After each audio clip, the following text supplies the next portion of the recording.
All right. That's like the longest intro ever. Anyways, welcome everyone to Late Night Restaurant Show. I'm Canada's restaurant guy, and Dominic is away tonight. You know, he's going to be back tomorrow. We've got a great show lined up for tomorrow as well as tonight. We have a game changer one tonight. It's actually really cool who we have as our guest, and I'm blown away by it.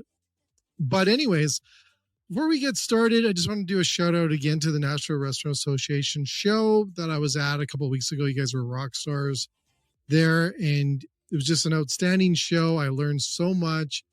I'm already applying some of the things that I learned there into my business already. So thank you so much. And it leads me up to tonight. Tonight is going to be a lot of fun, and it's going to be incredible. We've got the most incredible guest on. And I hope you're watching this. You're going to be watching this on my LinkedIn Live. If not, we're going to have this up on all of the podcast channels that we have our shows on, which is Spotify, LinkedIn, Apple, Google, Amazon, everywhere. You can just Google us, I think. Anyways, before we get started tonight, I just want to do this little intro, and then we'll be back with these amazing guests. Here we go. Hold tight.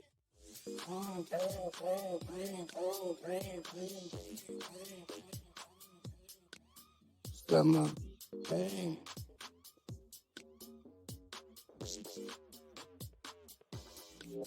Stomach pain. Stomach pain.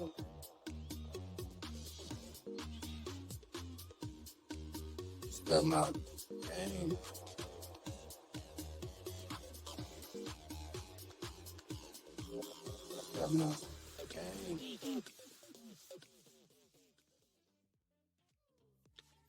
Okay, we gotta drop this down. There you go. Welcome. I'm a little rusty. I haven't had a show in a few weeks. I'm a little rusty. Welcome to Late Night Restaurant Show, Janice and Kateryna. I say it again. Say it right. Say your name right again. Kateryna or Kateryna. Yes. Can I take like cat? Can I get that? Can I say cat? Call me Katya. Katya? I like Katya. Yeah. That's Ukrainian. How about chef? Chef? Well, good. There you go. There you go. Well, first of all, thank you so much. Can you introduce yourself, chef? And then Janice will get into you because I'm blown away who we have on the show tonight. I am a Ukrainian chef. Came from Ukraine 2 years ago when the war started. Moved to Edmonton. Been lucky to work with Rogers Place Arena. I'm a formal sous chef over there. We cook for our guests when we play Oilers. So right now we are in a season. It's great. It's amazing. So I am 2 years here. I am here with my 3 kids. Sometimes it's just the numbers are forgetting that. And I am here in Edmonton doing time-to-time classes, and that's how we get in that amazing partnership with Janice, which she is the mother of Ukrainian kitchens. And make it Donya happen. That is awesome. Well, thank you so much, chef, for joining us tonight. Janice, you put this together, so thank you. Who are you, by the way? Let's hear your story. I don't know. I'm having a bit of an identity crisis right now. Yeah. So I worked in education most of my life, and I'm of Ukrainian descent. I'm proud Ukrainian Canadian. Always practiced my heritage. I've been to Ukraine a few times, and on my last trip I worked there. I was actually doing research about Canadians who had left Ukraine because of the war about 100 years ago. And so when the war hit, it hit me really, really hard. And we started kind of a relief center. It was called the Free Store for Ukrainian newcomers, where people who had left the war, they only arrived with one suitcase. So they needed clothing, they needed toiletries, they needed kitchenware for their new homes. And myself and my daughter, we started this center. And before you knew it, we just became this like full community hub. Lots of people love Ukrainian food. And there were so many Ukrainians there who were volunteering and also shopping. So a group of them came to me and said, hey, can we start a kitchen? And I said, well, why not? Let's try this. And we started at Cook County Saloon. Um, it was really cool. We had the main chef there is actually First Nation, and that was one of my dreams, was to have somebody from the First Nation community welcome the Ukrainians to Canada. And the story kind of got out there, and we had a lot of orders. We actually sold about $30,000 worth of bread in the first 30 hours. So it was pretty scary. Yeah, seriously. It was so scary. And then we did this online thing, and we're like, well, I guess we're starting a business. Yeah. So that was in January of 2023. And now here we are. I quit my job, and now I'm co-founder and CEO of Donya, Ukraine's Kitchen. It's the first kitchen in all of Canada to be fully run, started basically. They were the drivers by newcomers from Ukraine. Wasn't me. Wow. Now, did you meet Chef through this, Janice? We had, I like to say the Ukrainian heart get to Ukrainian heart. So we had Oilers Entertainment Group. They had a heritage game. I don't know if you any familiar with the... Yeah.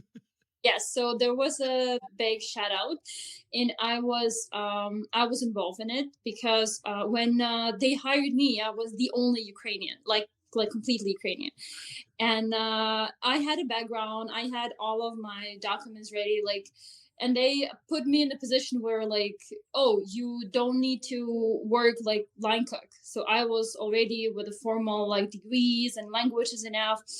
And then they say, oh, the season is starting, so we need some people.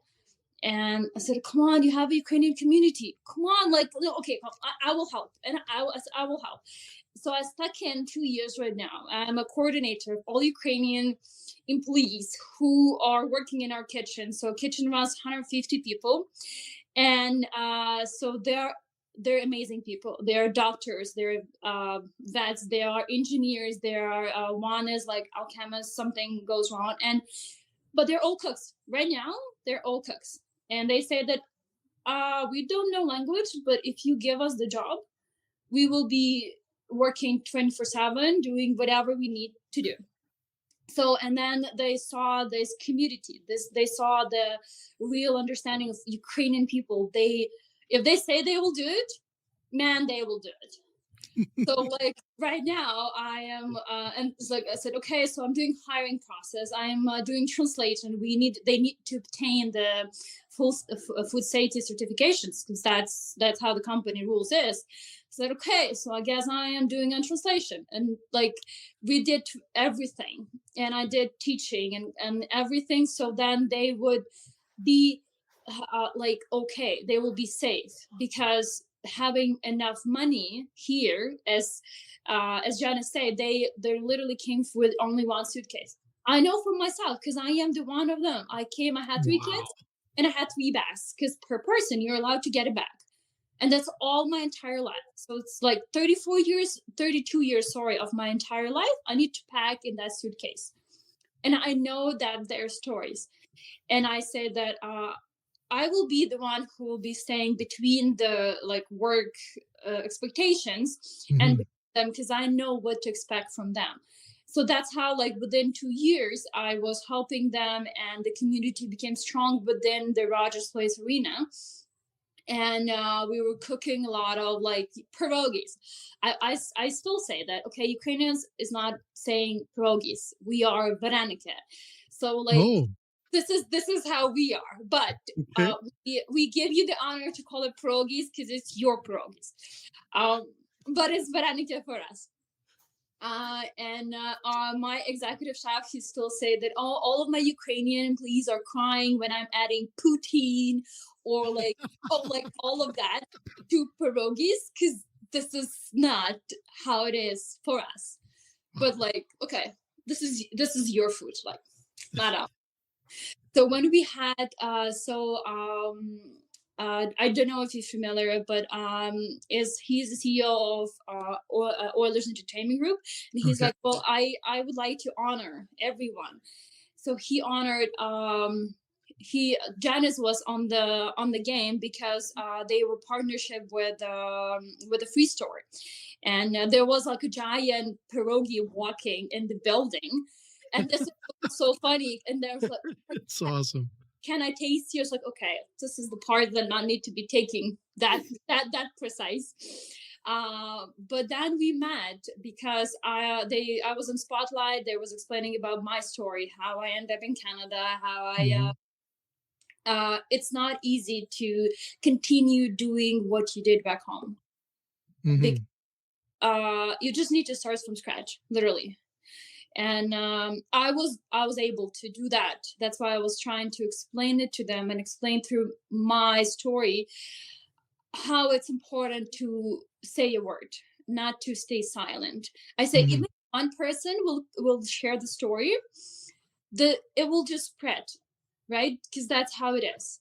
That's how it is with us. And then we met, and then we had a conversation with Janice, and it's like, I have this great Edmonton school, but they want to do some classes, but you know what, they're special kids, like with special needs. Yeah.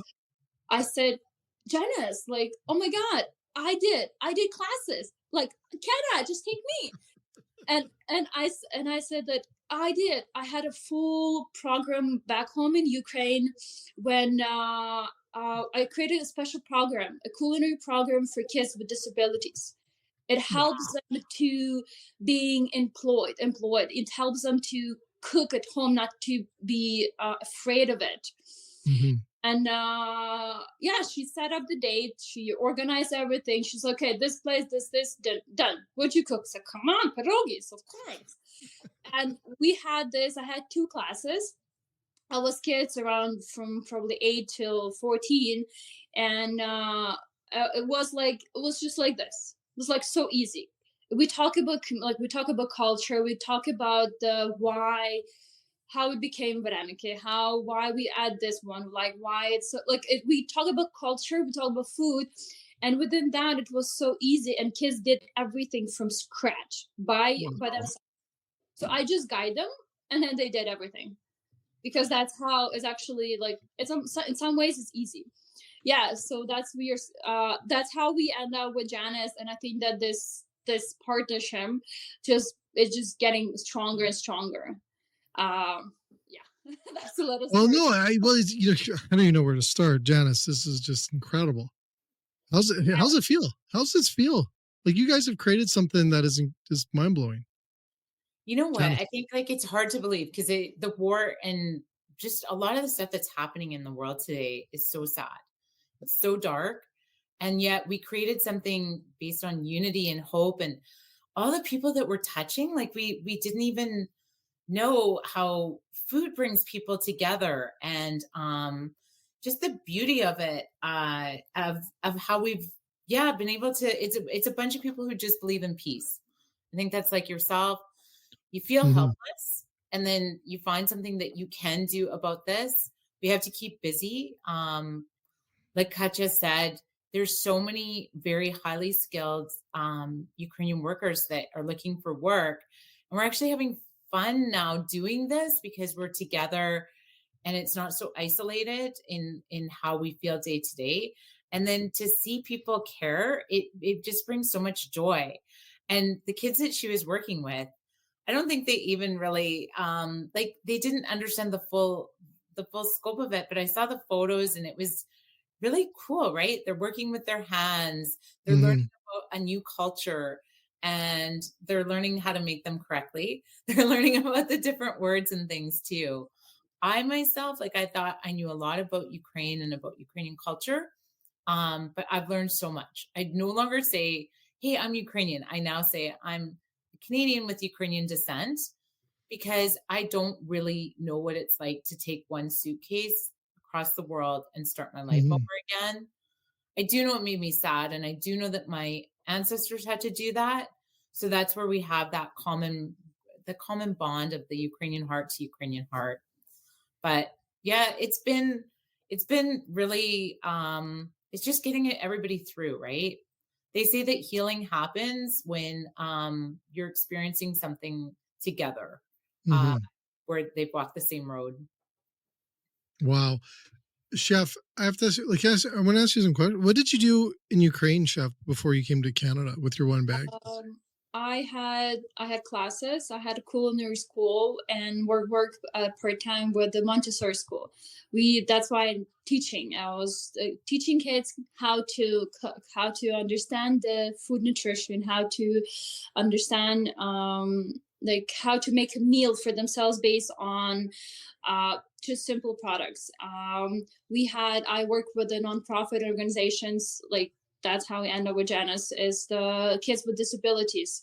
And I had my own pastry shop. I love pastries. I say Are that you serious? You had your own pastry? Pastries are my Achilles. So you had your own pastry shop? Yes. How sacred is the restaurant industry and the hospitality industry in Ukraine? Like, how important is it? You know what? Everything comes from home, and everything unites with food. Wow. When I was studying culinary, I have 2 degrees. I have master degree in publishing and journalistic, and I have full culinary degree. Wow. I both love them dearly. I couldn't choose one. But it's everything comes from mother's milk. That's first food the child receives. Mm-hmm. The trust food. You don't know what your mother gave you, right? You just eat it. That's how the love. So that's food is our comfort zone. It unites us. So how Janice unites people is because of the food. They wanted to do something so similar that they did back home. That's how let's cook. Let's unite people. Let's create that comfort zone for us. So then we would heal and make the world where we are now better. That's how I would explain is food for Ukrainians. And then the restaurants over there is like they would have meals. It's so important. Like you would have just go in the evening. No, we have a thing. We have a thing. Okay, let's hear the thing. Like Italians, we want to have a coffee. We'd want to have like small bites of food that we're gonna on the way. Like kids, there will be lunches. Like Ukraine, they have a huge program called for the schools. Like they created a special program for all, like starting from like small kids to like high school. There is a culinary program, so the kids will eat a good nutrition food. They need it. That's something very important for them. So the few chefs from a few cities, they combine it, created a program, and filed it to president. And they've been approved, and they got funding. So now every child, starting from the grade 1, deserves a proper nutrition meal. So they got like salad, like they would have proper breakfast, they will have a snack, and they will have like almost like before dinner, like you call it. And it's going to be under government's funding. And it will be run by chefs. It will be created like good quality food. That's how food is important for us. And then the restaurants who are here right now, I have a lot of friends still back home, and it's the place where I actually sell like my shares. And right now they so what they do is that morning they have bakeries, they cook, they sell, and the overnight there's people who cook for the soldiers. Serious? Overnight? Yes, because they know that they need to feed. The life need to continue. The life is going on over there. Like it's not stopping. I cannot stop my life. I have kids I need to feed. I have family. The life just cannot. Because it's a choice. They choose to stay in Ukraine to support. So they're not shutting up the businesses. Yeah, it's got to be dangerous, chef. It's got to be super dangerous still. It is. It's bombshells. It's sirens. It's you need to evacuate. But we are in the point. I was talking to my friend the other day, and she's like, I said, look, there's a siren, and she's like, let me finish my meal, okay? I don't care. I need to finish my meal. And she's in a restaurant. And I see no one is evacuated. I said, like, are you not taking it serious? They can wait. But it's sad because it is. It is because it's like they need to continue living. If they will not, there will be no life. Well, So that's one thing, Chef, I was going to say, because I'm sorry, good comments coming in here.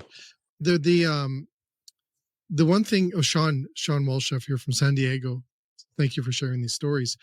The one thing I want to say is, I was saying this to Janice, I don't know if it was yesterday, day before, that we haven't heard much from Ukraine lately, right? And that's the unfortunate things that the news, the media and stuff like that, they shift away and they chase the shiny objects. And I said, like we need to put more attention back into it because it has become very numb in a way that we don't really hear about these stories. So this is amazing hearing these things. What do you think? What do you think, Chef, that we need to do to make sure we don't?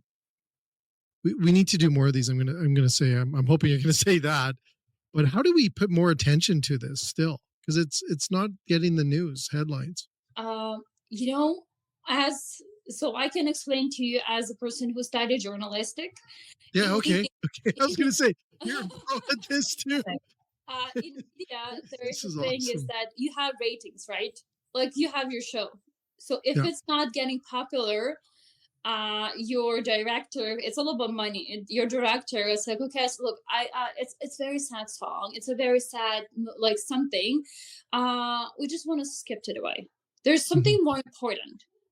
So they mix it with the fun, I don't know, movie stars or cinemas or Yeah. something that is more fun. So I guess people will more budgeting because, well, I just got used to it. So then they just clear it because oh, it's still going on. So what's the point of talking about it? It's not giving me any plus. It's not giving me money because Yeah. honestly, when you broadcast the war, it's like Instagram blocking you, saying that it's sensitive content. So this is the sensitive content because Yeah. they're not giving any money for that. That's all about. brutal. It's sad, but it's all about the money. That's why we are Ukrainians who are here and people who are near to us, those who feel the pain of ours, they don't stop talking. They Yeah. do something, right? They volunteer. They show that it's still important, still going on. Like we did the Ukrainian festival last week. There was a Ukrainian festival in Edmonton, and there was so many people, everyone who flee from the war, most of them, and they're Canadian, Ukrainian, and those who love just Ukrainian cuisine and dancing and everything. But most important, then in the end, they say that this money will go to this charity, and there's going to be firefighters, Ukrainian firefighters, who would flee, like who would go from Edmonton to Ukraine, and they will bring whatever they need, whatever their needs is. So they will buy it here and they will ship with them over there. That's how they don't stop. Like they don't close their eyes on it. Like my sister, that's how I end up in here because of my sister. I said that I will not go. It's so cold in Canada. It's so far away.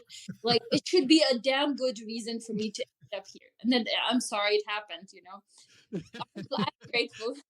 But my sister, she's 15 years already here. Oh, And okay. when the war started, they started donating. They're starting like calling people and reaching out. And because she worked with a lot of organizations, so they've been able to create like a ship, like a full transportation plane that was full of goods, full of military support, like healthcare aids, like warm clothes. They shipped all of that. One company from Toronto, I think they paid for the whole fuel. I mean, I don't know how many you need to have to get a plane from Canada to Kiev, but that's how it was. That's how this strong bond is. That's how the power of not giving up. And that's how we still need to continue doing that. I think my phone is getting out of charge. No, I was, well, you're fixing that, Chef. I want to ask Janice. Janice, what's it feel like to work around these Ukrainian people that are from there, from the war, that you get to work with? How's that? Like it's got to be hard to hear these stories all the time. Well, you know what? So with our free store, we helped Yeah. consistently right until Actually, even this month, we were helping 400, up to 400 families every single week. 400 families. Families, yeah. Yeah, because like go home and look at your house. Like some people are like, oh, they're taking so much. I'm like, how many truckloads would it take for your stuff? The unreal thing about our Wow. community is they were bringing in donations of like, we would probably move between, $20,000 to $30,000 worth of goods. And I've been in countless apartments where almost everything was donated. There was a furniture warehouse as well that ran every single week too. So it got kind of crazy, and yeah, it was hard. Like a few people asked me about how's your mental health, because like it's hard to see Yeah. that, just to see all the people. And I don't know if people really understand, like Canadians understand, but the Ukrainians that are here, they're not here as refugees. They're here on work visas. So that's why you'll notice in the service staff, Ukrainians are kind of taking over, right? Like Katya said, there's so many working now for the Oilers, and Yeah. everywhere we go, like in our business, we had this one guy. He came in for this big catering order, and I was like, "Oh, are you of Ukrainian descent?" He's like, "No, I've just hired a few Ukrainians, and I love them, and I want to keep them." And I was like, "Okay, good." He's like, "And who doesn't love pierogies? I hate using Yeah. the word pierogies because say Veronica, but yeah, it's hard to see, but it's also there's hope behind it, because they're Ukrainians are known to be resilient, and we have one girl that regularly volunteers with us. When she showed me these photos, she was in a camp by Kharkiv, which is it's really bad there, and they were cooking. Like I just like talking about it's hard. They were cooking for 10,000 people every single day. Like here, I thought my They're 400 cooking for 10,000 people every day. Yeah. Because if you look at like, we're in Alberta here, and our population's around 4.4 million. Ukraine's population was 44 million, and it was about the same size as Alberta. So you have way more people there, right? Like think about that. Imagine if there was 44 million people in Alberta, and it's the same size. So you have to get an idea of like the volume of people. Yeah. And we just took a little portion here. We have 250,000 Ukrainians here now. It's the In Canada. In Canada or in Alberta? In Canada? Okay. In Alberta, we're looking at about 60,000 came to Canada, or to Alberta alone. Just Wow. Alberta. Yeah. So there's a lot of people, a lot of children. We see a lot of moms coming along with children because the dads are in Ukraine still fighting, serving. All of it's hard. But you have to have hope. You have to have unity, and to see the community. Like, very grateful to all the sporting teams. Like, the Oilers have been great. The Riverhawks have been great. The Elks have been phenomenal. It seems like everybody's kind of working together because they just want to see peace in the world. It's not just like this is the largest full-scale war that Europe has seen since World War II, but there's war also in the Middle East. That's like, I think it eats all of us, right? And the bottom line is it's the people that are getting hurt. Like push the politics aside, and maybe that's where the food is coming in as a healing mechanism. It's I would say funny you say that, but I find that very interesting, because a lot of the stuff that we talk about is that breaking bread, and we're all common, like we all eat, right? Like there's that common ground. There's nothing really different the way that you eat a pierogi or I eat a pierogi. We eat a pierogi. It's that common ground that I think that, and they've always said this. People have always said this, that food unites us and brings us together, and I think that's important when we look at this, because it's true. Like, first of all, I have to say, I can't believe that we have wars going on in the time when we have the technology and the people that are so smart in this world, that we think that that's actually going to resolve something. Like, I think we're crazy to think it does, and it never does. And I'm blown away that we haven't learned over the hundreds and hundreds of years of wars, that we haven't figured out that it doesn't work. Like, right? It doesn't work. And I'm blown away. But I find that we need to have more meals together. I think we need to break bread more together. I think we need to. That's why I believe, like, when we created our show 4 years ago, it was about educating and entertaining, having a laugh, but learning at the same time, because there's so many stories out there. And, I work with people, and I know people like Sean that messaged earlier, that we want to tell stories. We want to hear stories of people. And I think when you hear the stories, there's also that common ground. You have a story, I have a story, we all have a story. And I think we need more of that. I really do. And hearing that, these stories, Chef, of what you've been through, I can't even imagine it. It's got to be, what's some of the things that, like, I want to ask Chef, first of all, I want to ask you, what other food do Ukrainians cook? Because you're probably like, we do pierogies, but we do all this other stuff. What's the other things that you cook? Like, what's those things that you love with heritage? I think that you still, you have borscht. Yes. You cannot not have borscht. Okay, no, just wait a second. You said we stole it? Probably. No. We stole a lot of.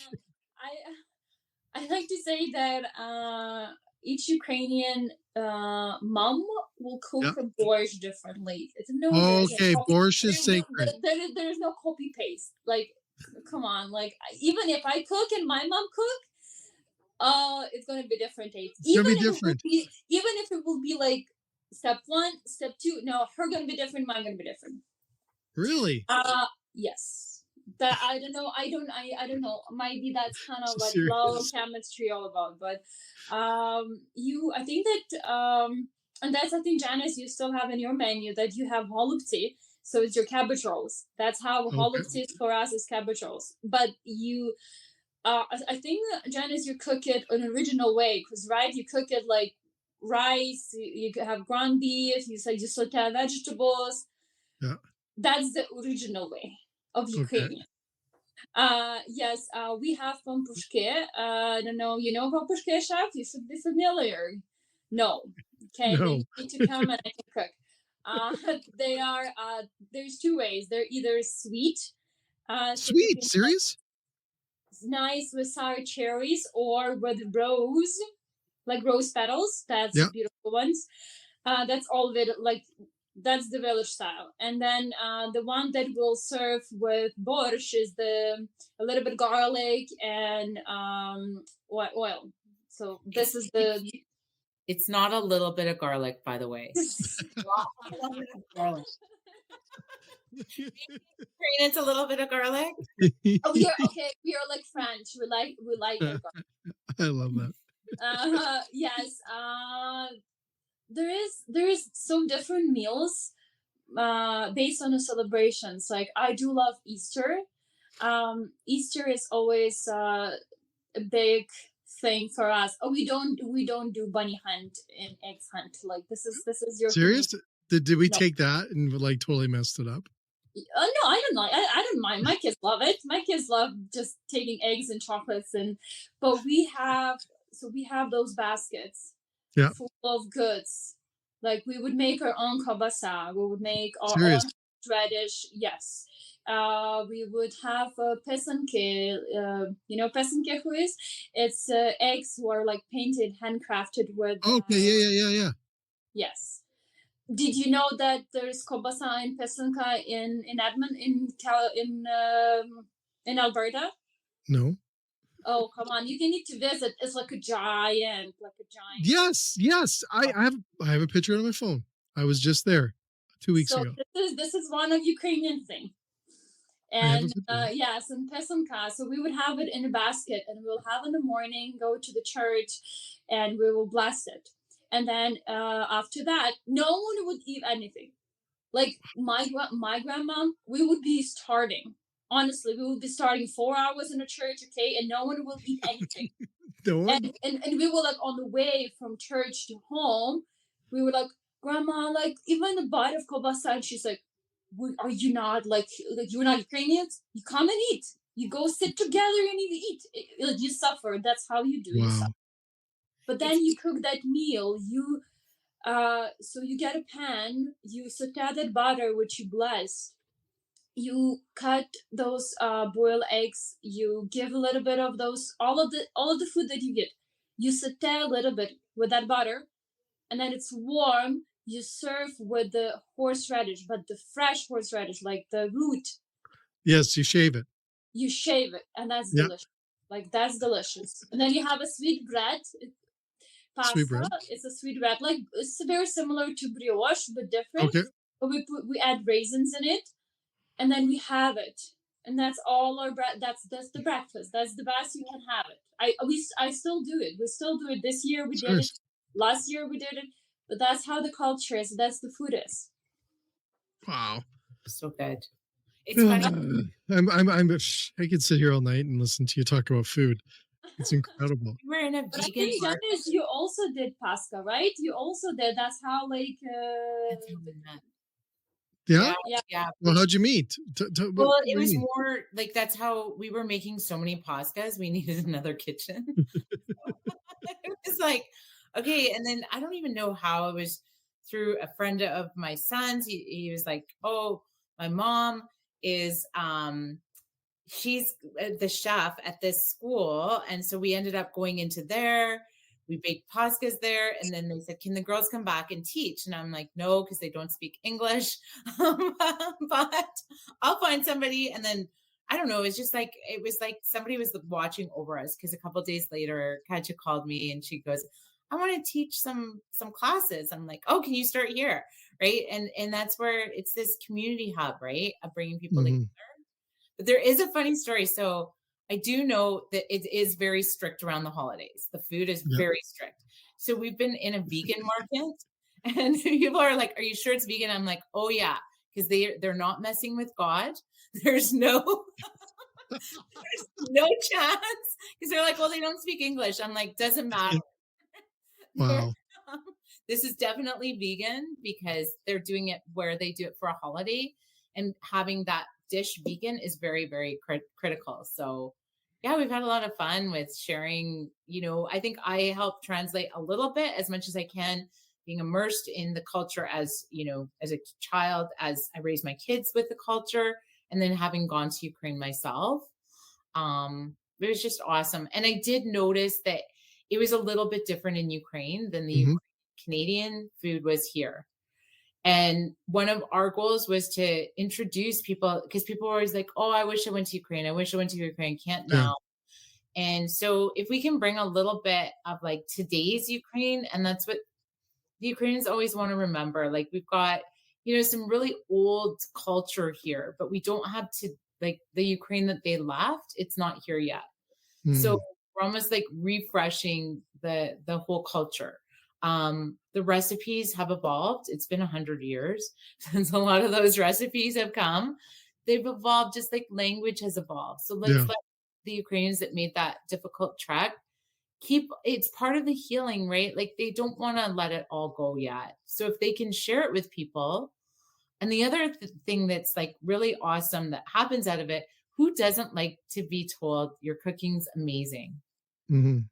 Right? So people come in, they try our food, and then they tell the cooks, wow, this is like so good. I've never tried anything like this. Yeah, it's awesome. Well, Janice said, like we talk about this a lot, is the positive mindset, and really looking at things through a positive lens, as much as it's hard. And I'm chef, I can't even imagine how you can, you're so full of energy. I can feel it through a show. And like, I think that's important, is that I think that the more that we can generate positive, energy and talk about the positives and do that, it will help. It does bring good things to us. And I'm blown away. I have so many questions. I know we have to wrap up here pretty quick here because we could talk till tomorrow, but you probably got to get ready for another game coming up, chef. And then so well, we had a pretty amazing last night, and then we have a watch party on Friday, and the big one is coming on Sunday. So I have my own, and you need to fit everything in one day off. So yes.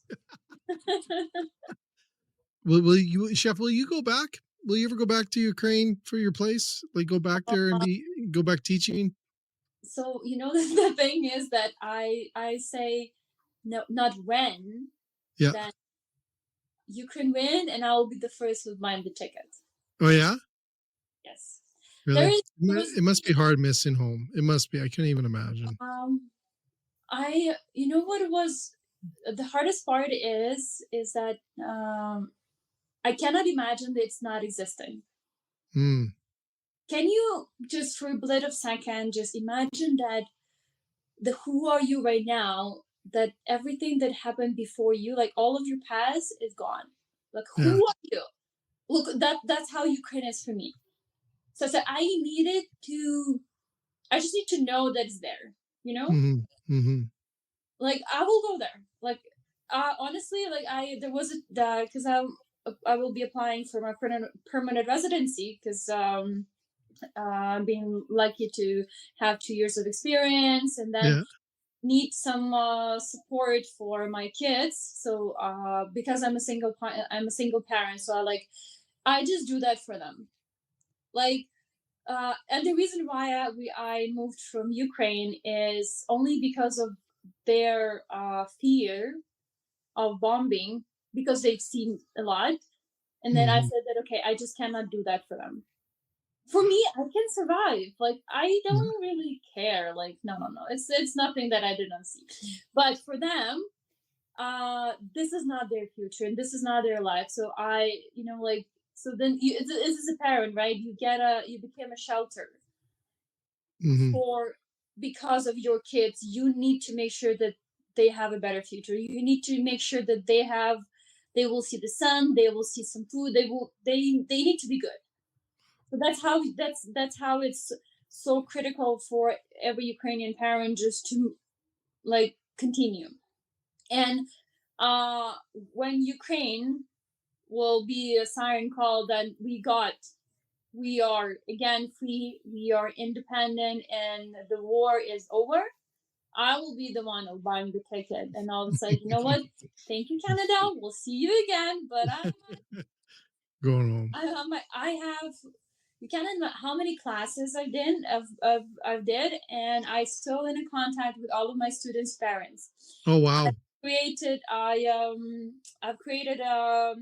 like a book for kids, like the recipe book, based on all of the classes that I did. It's a recipe book, but just for kids, because you get the recipe book, you understand what it means, but a child who is like 7 year old who know how to read doesn't know what mix with fold and whatever bullshit is. No, it need to explain that different way. That's how my journal publishing study and cooking became so good. Then this book was born, and right now all of the parents who received it after accomplishing like 3 months of culinary classes, which we had, now they have it, and it's like, okay, my kid knows everything. Like I don't cook at home, you know. He goes to store, he does this, and I'm happy. I don't know how much should I say I'm grateful. As it's just I have a little bit more patience than you have. And there is one couple, and there was always a father who would bring a boy to a class, and I was like, I'm sorry, I may be like crossing the line. Do you have a wife? And he's like, yeah, she's at home, you know, she's resting, she's getting her energy level better. Yeah. And like, I don't have any energy. Like, you know, he got a mass, and the child was so interesting in learning how to cook, and he would have made a mess. Of course, he's 11-year-old. Of course, he will make a mess. And she's like, I don't have that energy to clean after them. And I said to I sent her to her husband. I said that, okay, you know what? Get a bottle of nice wine to your wife. Go let her sit and drink, enjoy the glass of wine. Yeah. And you knew what you need to do. You clean after your son. He made a mess, and you clean. And your wife, oh my God, is it cooking? You know, a kid is happy, the wife is happy. What else you need to have? So like that mom, she's like, you know what? I am so I forgot how to clean the kitchen. You know, my husband understood that it's important for me. Now he's doing that. I said, well, that's it for you. Trained him well. But like that's the technique, right? That's a good thing. And I still communicate with kids. And the principal from the Montessori school, he's like, when are you coming back? Do you want me to buy you a ticket? I said, not now. There is he's a graduated kid, but he's a volunteering now. He wears my chef's jacket, And he's like, he's so proud that he was able to study, like he was able to be my student. And he wears my chef's jacket, and he sent me some pictures over the Instagram, and I said that, look, this is the best work. Seeing him continue my work, this is the best that is for me as a culinary instructor, because he get that love and value. I don't need anything else. Wow. Like, that's how culinary art is. That indicates for me that you can transfer that love for food, that beautiness in it, right? Chef, do you talk across the country? Because I think you should. I do travel. I went to Vancouver. I fell in love in Vancouver. Yeah. It reminds me of Istanbul so much. I've spent 3 years in Istanbul. I went to Toronto, but there are so many places I don't want to visit. Yes. Yeah. Yeah. I think you need to share your story more. I might hook you up with some other podcasters that I know of. But I just want to thank both. Janice, first of all, thank you so much for making this happen. And Chef, you are absolutely, like, I was thinking of, I think you have just made my top list of number one podcasts that I've ever had. And we've done about 1,500 shows. This is incredible to tell your story. And we can't thank you enough. And I can't thank you enough. And Janice, thank you so much for putting this all together and making this happen. This is incredible. Chef, you are remarkable. And I've never met anyone like you. So thank you so much for joining us. For connecting. And yeah, I think it's just meant to be. Yeah, I really do. I believe in that as well. And you know what? You let us know when you get that ticket that day. I'm sure we'll hear it. But Janice, thank you so much for making this happen. I'll let her go too far. Exactly. You're gonna go with me, and we're gonna go to Ukrainian bazaar, and you will fall in love with Ukrainian bazaar, like markets, outside markets, and you will fool a traditional kitchen. You will not go back to Canada. It is pretty fun. It's pretty fun. Well, thank you so much. And to everyone else, you know what? This has been incredible. Chef Janice, I don't even know what else to say. I'm speechless. But anyways, thank you so much. And don't go anywhere. We're just going to do this. We're going to wrap up, and we'll be right back. Here we go.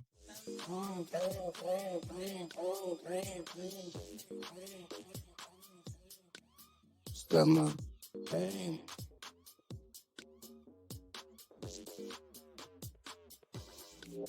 Stomach pain.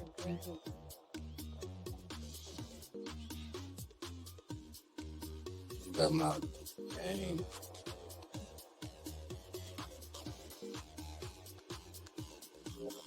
Stomach pain.